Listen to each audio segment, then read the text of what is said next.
Bom, nós vamos começar mais um podcast que o Feiras e Negócios está fazendo junto com o Origens e Propósitos.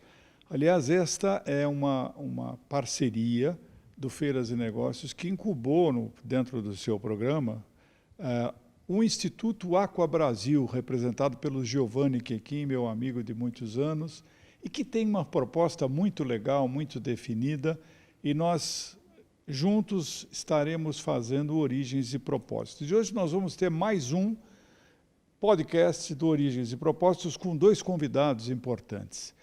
Leandro Toledano, diretor da BioMovement, uma empresa de tecnologia, e o Vitor Glória, sócio fundador da Biocult, empresa especializada em aquaponia.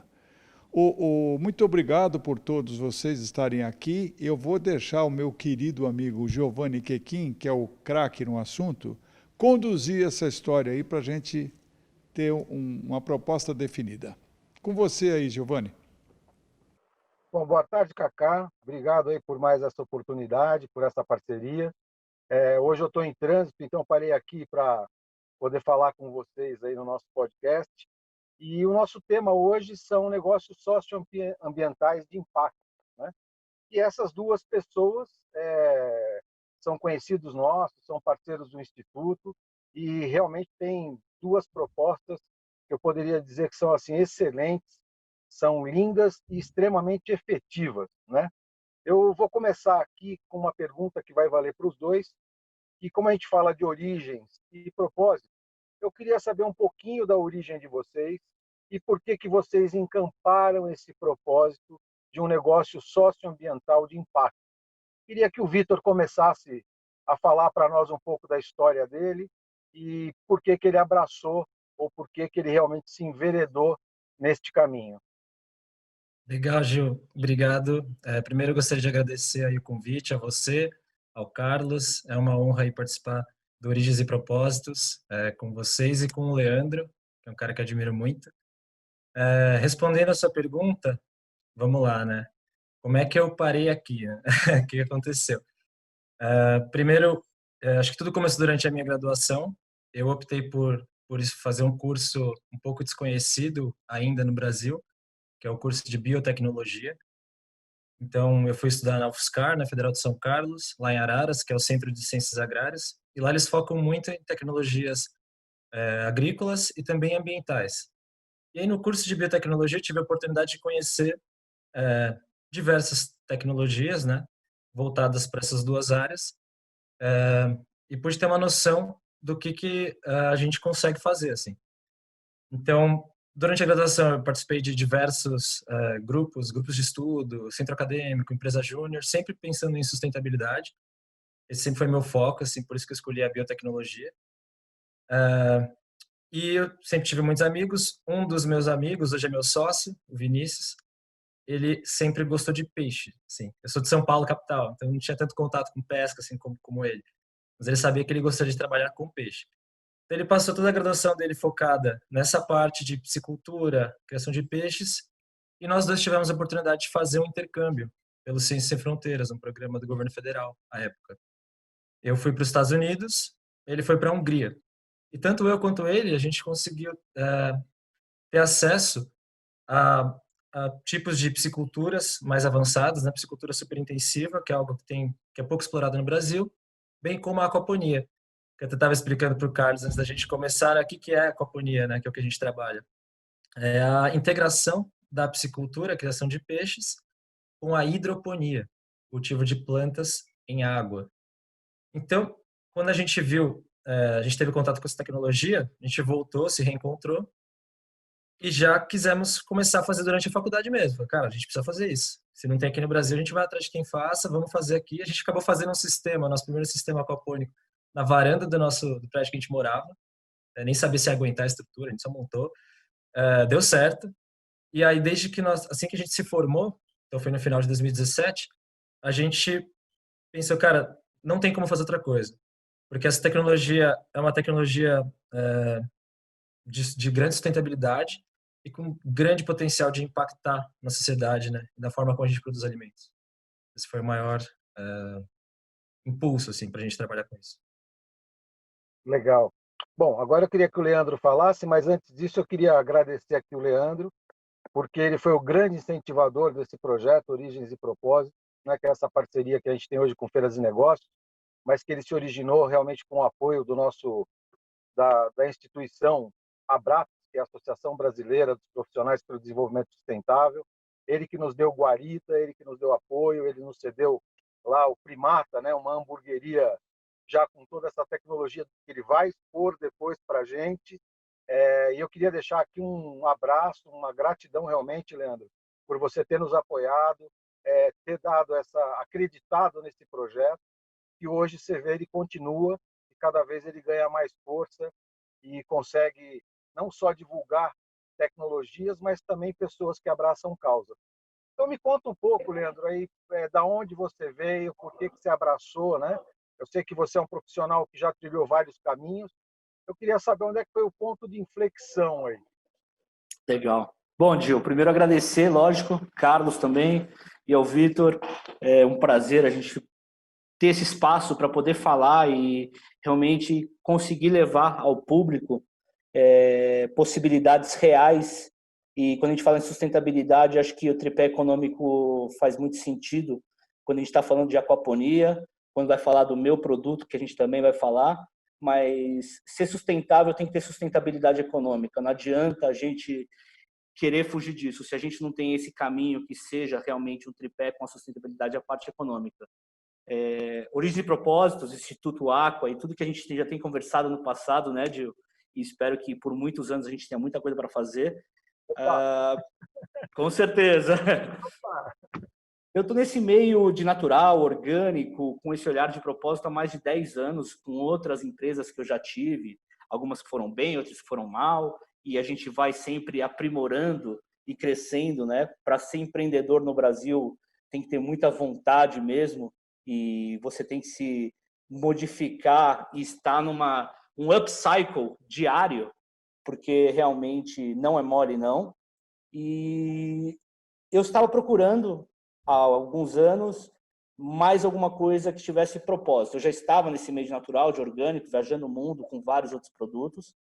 E quando eu conheci esse sistema que é fabricado em Israel, né, a Home Biogas, e fui estudar todo o caminho deles há 10 anos atrás, junto com a ONU, o Ministério do Desenvolvimento de Israel, o Instituto Pérez Ahavá, e como é que nasceu, né? A Home Biogas é um biólogo marinho com mais 2 sócios amigos, e numa viagem desse biólogo marinho, que é o Yair Teller, que é o fundador, ele estava numa montanha, e nessa montanha, na Índia, todo mundo cozinhava com esterco de iaque, um esterco de boi. Então eles secam as fezes e isso eles colocam fogo para fazer comida, né? Então, a gente já parte do princípio que mais de 4 milhões de pessoas ao ano têm problemas correlacionados à ingestão de fumaça tóxica diária. Muitas pessoas morrem com isso.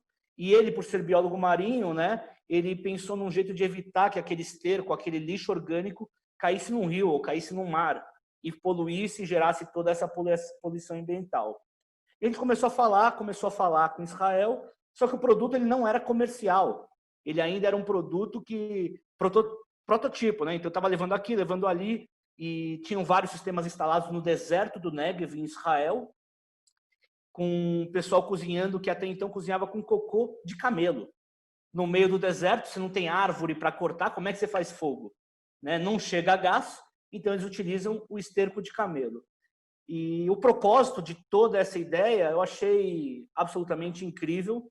Ninguém reinventou a roda, né? A biodigestão existe há mais de 10, 15 mil anos, mas a gente conseguiu realmente criar um produto que é escalonável, qualquer pessoa consegue utilizar, instalar. Hoje a gente está presente em 100 países, com mais de 10 mil sistemas já instalados pelo mundo. Então, realmente, quando a gente fala de origens e propósitos, né, vem da minha vontade de realmente ter um propósito como empreendedor e também que eu tenho um produto que, para ser empreendedor, no final do mês o boleto vem. Então, a gente tem que ter realmente alguma coisa que o tripé feche.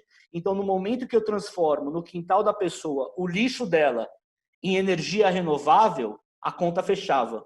E foi aí que sim que a gente começou com esse novo propósito no Brasil, que é a Home Biogas. Bom, muito legal. Essa história eu conheço bem, né? Como conheço também a do Vitor, né? E realmente acredito muito nesses dois projetos. Eu acho que isso realmente pode impactar de forma muito positiva, né, o nosso dia a dia e eu acho que a sociedade como um todo. Leandro, eu queria agora que você falasse então um pouco sobre essa tecnologia, que você também nos expusesse quais os impactos positivos que ela pode gerar, tanto numa unidade unifamiliar, né, como também numa comunidade. Quer dizer, eu sei, eu me lembro muito bem, né, que além de gerar, né, energia limpa, renovável, a gente também tem a capacidade de dar um destino para o esgoto sanitário da residência. Então, eu queria que você falasse um pouco da tecnologia, dizer quais os pontos assim mais, mais impactantes que podem promover realmente uma mudança para essas pessoas, né, que contribuição isso pode dar de fato, né, e quais os próximos passos, né, para onde você está indo. Legal. Hoje a gente trabalha no Brasil, a gente tem 3 itens no nosso cardápio, né? Então a gente tem o sistema o 2.0, o 7.0 e o nosso kit saneamento básico. Passando brevemente, né? O 2.0 e o 7.0, eles trabalham do mesmo formato, né? São equipamentos off-grid, então eles não precisam de energia elétrica nem nada. É um sistema biológico, então ele é montado em 2 horas. Depois de montado, demora de 2 a 4 semanas para que as bactérias colonizem aquela área dentro do sistema. Essas bactérias vão ser as responsáveis pela digestão do resíduo orgânico. Então, você que está em casa, ou na sua fábrica, ou no seu restaurante, ou na escola, a gente vai falar de escolas, que acho que é muito importante a gente falar de escolas de próxima geração, joga-se o lixo orgânico lá, e quando eu falo lixo orgânico é o arroz, o feijão, o bife, o cocô do cachorro, as fezes humanas, por isso que a gente fala do saneamento, qualquer resíduo orgânico entra no sistema, as bactérias digerem esse resíduo orgânico e nessa digestão elas geram gás metano, que dentro do próprio sistema é filtrado e acumulado. Então, no mesmo sistema você tem a gestão do resíduo orgânico, todo mundo produz diariamente, esse lixo orgânico vira o gás para cozinhar e vira um fertilizante natural e orgânico para você plantar a sua próxima refeição. Então, é um ciclo completo.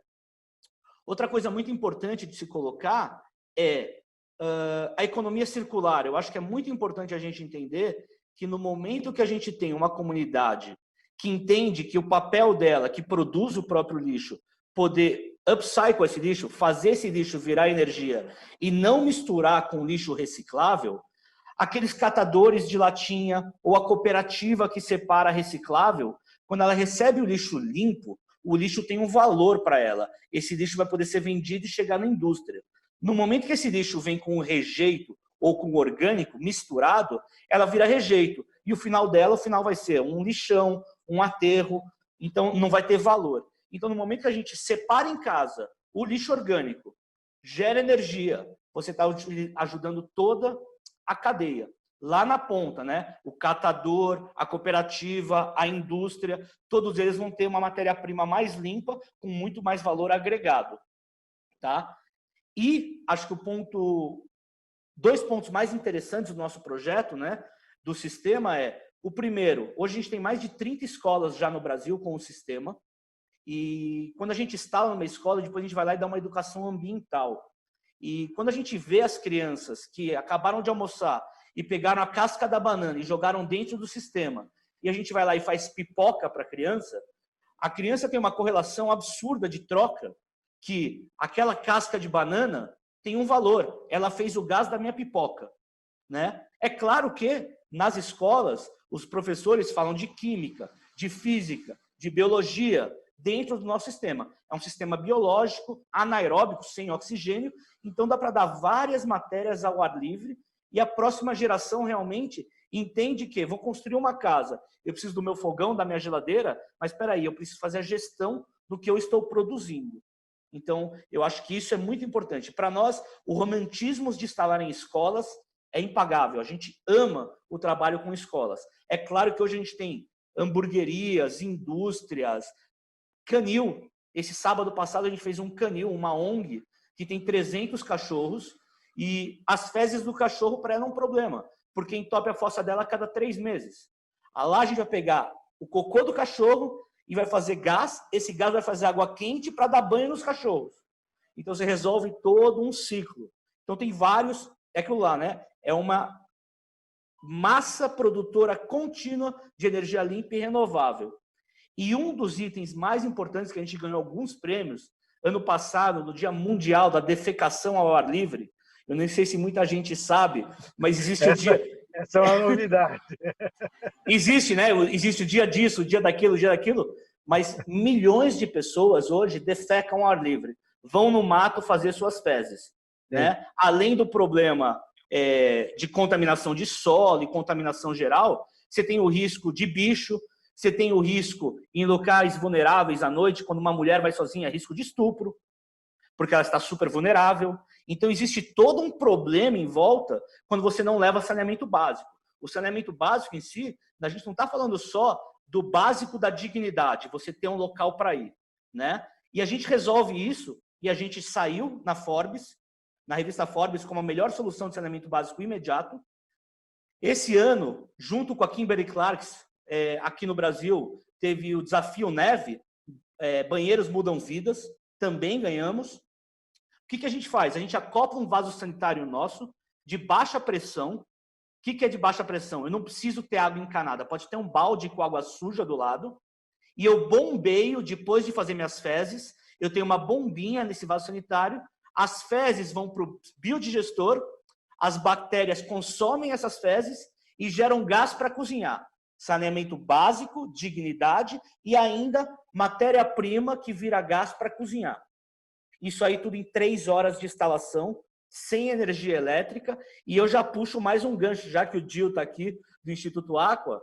Se a gente imaginar que cada vez que você vai ao banheiro, você puxa a descarga, você vai de 9 a 12 litros em cada descarga, no nosso sistema vai 1,2 litros de água de reuso, pode ser água normal também. Numa família de 4 pessoas ao ano, são 40 mil litros de água a menos desperdiçado que você estaria utilizando somente para mandar as suas fezes embora. Então, realmente, eu falo com muito amor e realmente porque muda a vida. Eu fui fazer ajuda humanitária na Guatemala e vi pessoas que até então faziam as fezes no mato durante o dia. Só que à noite, por medo de entrar no mato, eles fazem as fezes na porta de casa. De manhã cedo, o que você tem na porta de casa? Rato, barata. Então, gera um grande problema.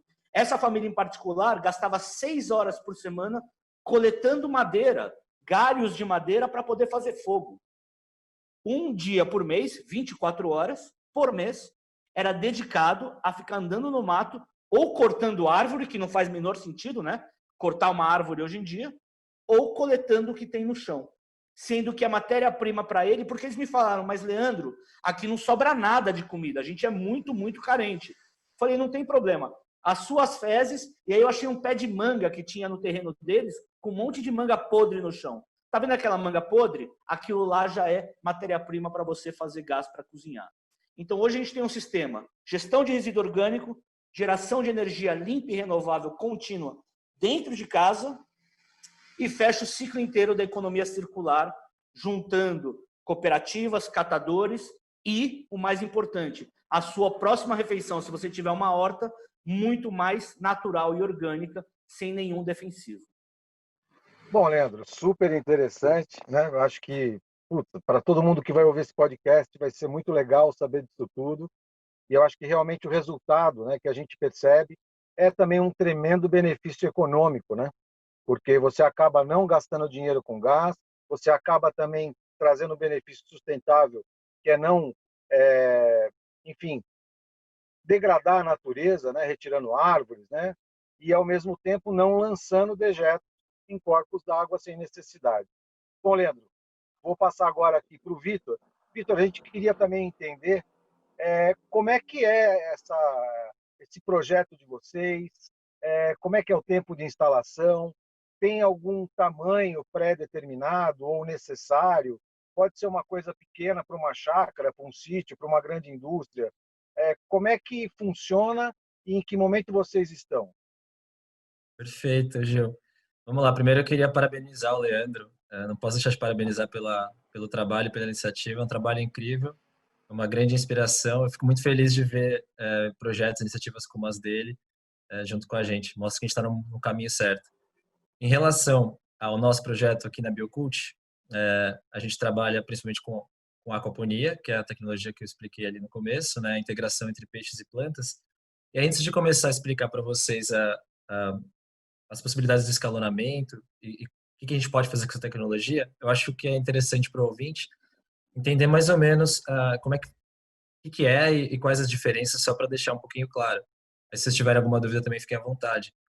Mas, como eu disse, a gente está integrando no sistema aquapônico uma criação de peixes, que pode ser tanto comercial quanto doméstica, uma produção de plantas. A maioria das vezes hortaliças, comercializáveis ou comestíveis, né? Se a gente olhar a forma como é feita hoje essas duas produções separadamente, né? A criação de peixes, por exemplo, normalmente se utiliza grandes tanques escavados de terra, né? Como se fossem grandes lagoas, assim, sem grande controle de qualidade de água, de temperatura, em que você não consegue colocar tantos peixes assim, porque senão você vai sobrecarregar o sistema. Então, para vocês entenderem, num cultivo convencional, a gente trabalha com no máximo 5 quilos de peixe para cada 1.000 litros, 5 quilos por metro cúbico. E você leva um tempo para esse peixe ficar pronto. Por exemplo, a tilápia, o peso de abate ideal, vai levar aí de 12 a 14 meses, né, no cultivo convencional.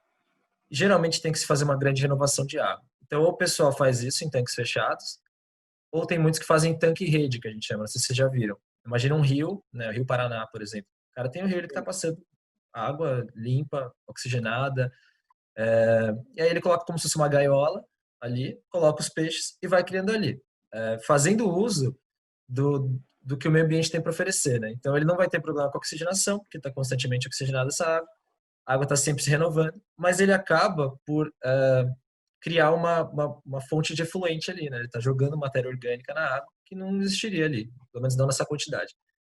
O que a gente faz na parte dos peixes, que é um dos componentes da aquaponia, é fazer um cultivo fechado, né? Então a gente não tem contato com corpos d'água dessa maneira, né? Que a água entra e sai, né? A gente não joga dejetos no sistema, no meio ambiente. E ao mesmo tempo, diferente do que se faz em lagos fechados, tanques escavados, a gente tem controle de todos os parâmetros de qualidade de água. Então, com isso, a gente trabalha com tanques fechados, a gente garante a oxigenação, né? Que é o que o peixe precisa para respirar. A gente garante pH que vai estar certinho para o peixe, a temperatura vai estar ideal. E ao garantir todos esses parâmetros de qualidade de água, a gente consegue ampliar a capacidade de estocagem de peixes em até 10 vezes ou mais, né, dependendo. Então, por exemplo, a gente trabalha na Biocult com 50 quilos por metro cúbico, que é 10 vezes o que se costuma trabalhar em tanques escavados. Então, se você pensar em relação de área, por exemplo, a gente está falando de volume, né? Mas se pensar em área, a gente tem uma economia absurda de área, mas ao mesmo tempo, a gente se preocupa muito com a questão da água. Então, diferente de um tanque-rede num rio, que a água fica ali recirculando, está jogando os dejetos, ou de um tanque escavado, que você tem que ficar repondo essa água, seja do poço ou de um córrego, de algum lugar, a gente sempre preza por manter a mesma água naquele sistema fechado. Então, aquela água ela é constantemente recirculada e filtrada através de um sistema de filtragem mecânico e microbiológico. O sistema mecânico ele vai retirar os sólidos, né, do sistema, que são muitas vezes fezes dos peixes, restos de fezes, resto de ração, algum galho que cai, alguma coisa ali, folha. Isso tudo é separado, porque isso gera amônia, gera compostos tóxicos na água. Posteriormente, a gente passa por um processo de filtragem microbiológica, em que bactérias também, assim como no projeto do Leandro, vão fazer esse tratamento, né, essa transformação dos compostos tóxicos da excreta do peixe em compostos absorvíveis pelas plantas ou compostos atóxicos, né? Ou seja, é assim que a gente trabalha na piscicultura, a gente economiza com isso pelo menos 90% de água em comparação com a piscicultura convencional A gente economiza muita área, então isso permite que se faça piscicultura no estado de São Paulo, por exemplo, em que não necessariamente não é porque não tem área, a área é muito cara aqui, né? É muito caro para um produtor fazer do tamanho que se tem no Mato Grosso, no Paraná. Então, na parte da piscicultura, que a gente também faz bastante projeto só de piscicultura, seria isso. Falando um pouco da hidroponia, para vocês entenderem, é o cultivo de plantas em água, né? Então, a ausência de solo, você não planta na terra. Em sistemas hidropônicos convencionais, né, só de hidroponia, a gente utiliza, então, uma solução nutritiva, que é preparada ali naquela solução, já tem todos os nutrientes que a planta precisa. A gente dissolve na água e recircula essa água. Então, geralmente se faz dentro de estufas. Você consegue ter uma produtividade de 4 a 9 vezes maior por metro quadrado, em comparação com a agricultura convencional. E você chega a ter uma economia de água também de 90%, porque você está usando a mesma água para irrigar aquela planta. Não é como uma grande plantação que você tem que ficar irrigando constantemente, essa água se perde, né? O legal da aquaponia, então, que seria a integração dessas duas tecnologias, é que a gente tem as vantagens dessas duas tecnologias separadamente e tem as suas próprias vantagens. Na aquaponia, o que a gente vai fazer? A gente vai pegar aquele sistema de piscicultura em recirculação, super intensivo, né? A gente trabalha com grandes densidades de peixe, e a gente vai acoplar as bancadas hidropônicas, ou as camas de cultivo hidropônicas, para que a água, após passar pela filtragem, né, pelas bactérias, ela passe pelas raízes das plantas, que por sua vez também vão auxiliar na filtragem dessa água, mas vão utilizar agora esses nutrientes, né, que antes eram compostos tóxicos, se tornaram nutrientes, para crescer. E aí essa água é devolvida para o tanque de peixes. Então a gente passa por isso: tanque de peixes, sistema de filtragem e plantas. Você perguntou da escala. É interessante. A gente fala que a gente conseguiria fazer um sistema aquapônico numa garrafa, assim, num copo d'água. Por exemplo, um betinho aqui e uma plantinha. Seria possível. Lógico que a gente sempre preza pelo conforto, pelo bem-estar de todos os seres ali, né, do peixe. Mas a gente, aqui na Biocult, nós somos uma empresa de projetos, né, de consultoria. Então, a gente consegue projetar um sistema aquapônico, tanto para um quintal de uma casa, para uma varanda de um prédio, como para uma grande propriedade rural, né, de um lote de 1.000 metros quadrados até hectares, por exemplo. Então, a aquaponia permite que a gente consiga escalonar dessa maneira. Basta a gente dimensionar corretamente a quantidade de peixes que tem ali para a quantidade de plantas que a pessoa quer. Então, por exemplo, um projeto interessante que a gente está tocando é de colocar pequenos sistemas aquapônicos feitos com materiais reutilizados, por exemplo, uma caixa d'água velha, uma bombona, que você vê muito em ferro velho, em casas de pessoas que, por exemplo, carentes que não têm acesso a verduras, por exemplo, alimentos saudáveis, ou quer ter uma renda extra. Então, com uma área pequena, menos de 30 metros quadrados, a gente já consegue fazer uma produção de mais de 150 hortaliças por mês, por exemplo. Ou manter ali 25 a 50 quilos de peixe. E é o bastante para uma família, até mesmo para que ela comercialize. E no caso de produtores rurais, a gente tem muito produtor rural, ou proprietários rurais que têm terrenos que não são tão grandes. Então, o cara tá tendo um custo ali, agora a gente teve uma crise, né? Pô, tô pagando ali PTU, tal, tem caseiro, o negócio tá parado, não tá dando nada. O que eu posso fazer nessa área aqui? Vai 1.000 metros quadrados. Puta, soja não dá. Tem cana, não tem. Eu posso fazer uma granja. Então, ele pensa, o que eu posso fazer? A piscicultura super intensiva se mostra como uma alternativa muito positiva, né? Uma área dessa, por exemplo, 1/3 dessa área, com 350 metros quadrados, a gente produz 1,5 toneladas de peixe por mês, por exemplo. Seria inviável na piscicultura convencional. E com a aquaponia, a gente vê um cenário ainda mais rentável, porque a gente pode dimensionar um sistema aquapônico, tanto para que as plantas paguem o custo dos peixes, né? Então, com o dinheiro das plantas que ele vai vender as hortaliças, ele vai pagar o custo de ração do peixe, de energia elétrica do funcionário, e aí o peixe é só lucro. Ou a gente consegue dimensionar, porque os peixes têm uma grande capacidade de nutrir as plantas, um sistema que o foco são as plantas. Então, com poucos peixes, o cara consegue produzir muitas hortaliças, né? Muito legal. Bom, Vitor, Leandro, super obrigado pela participação de vocês. Queria agradecer muito realmente essa ilustração fantástica, né? Desse respeito que essas tecnologias, que esses modelos de negócio que vocês adotaram trazem para a sociedade. Espero que vocês tenham muito sucesso. Se vocês precisarem do Aqua, nós estamos aqui. Quero agradecer também o Kaká. Olha, acho que foi muito, muito legal. Tanto o Leandro quanto o Vitor, com 2 exemplos maravilhosos, né, de preservação, de respeito, de sustentabilidade. Eu agradeço muito a participação de vocês, tá bom? Muito obrigado. Obrigado, Kaká. Obrigado, Vitor. Obrigado, Leandro. E vamos em frente. Vamos lá.